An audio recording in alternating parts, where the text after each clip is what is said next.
একদিন এক ব্যক্তি একটি হাতিশালের পাশ দিয়ে পার হচ্ছিলেন। তিনি দেখেন একটি মস্ত বড় হাতি সেখানে তার সামনের পায়ে একটা ছোট্ট দড়ি শুধুমাত্র বাঁধা। তিনি ভাবলেন ওই অত বড় মস্ত হাতিটা যে কোনো মুহূর্তে কিন্তু ওই দড়ি কেটে ছিঁড়ে বেরিয়ে যেতে পারে। মানছি সে মত্ত হাতি নয়, কিন্তু দড়ি ছেড়ে বেরিয়ে যাওয়ার কোনো প্রবণতা তার মধ্যে নেই। সে ওখানে বন্দি অবস্থায় আছে, তারপরেও সে বের হতে চাইছে না। কেন?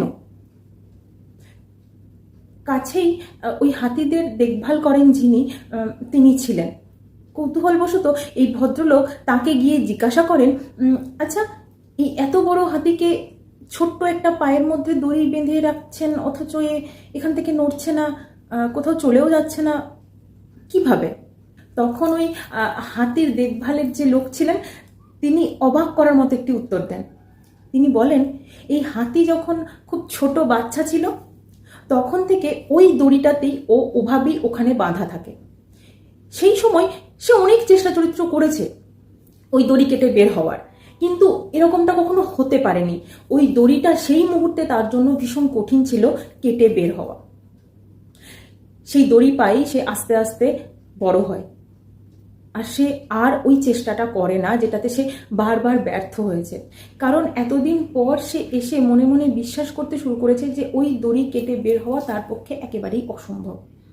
তাই সে আর ওই চেষ্টাটাও করে না, তাই সে বের হতে পারে না। আমরা কোনো কাজে যখন ব্যর্থ হই তখন আমরা ভেবেই নিই ওই কাজ আমাদের দ্বারা হবে না। হ্যাঁ, হয়তো যে সময় আমরা চেষ্টা করেছিলাম সেই সময় অনেকবার করে চেষ্টা করেছিলাম, কিন্তু তারপরেও আমরা সফল হইনি। কিন্তু তার মানে তো এই নয় যে সেই কাজটা থেকে বিমুখ হয়ে যাব। সেই কাজটা ততক্ষণ অবধি চালিয়ে যাব যতক্ষণ অবধি না আমি ওই কাজে সফলতা পাচ্ছি।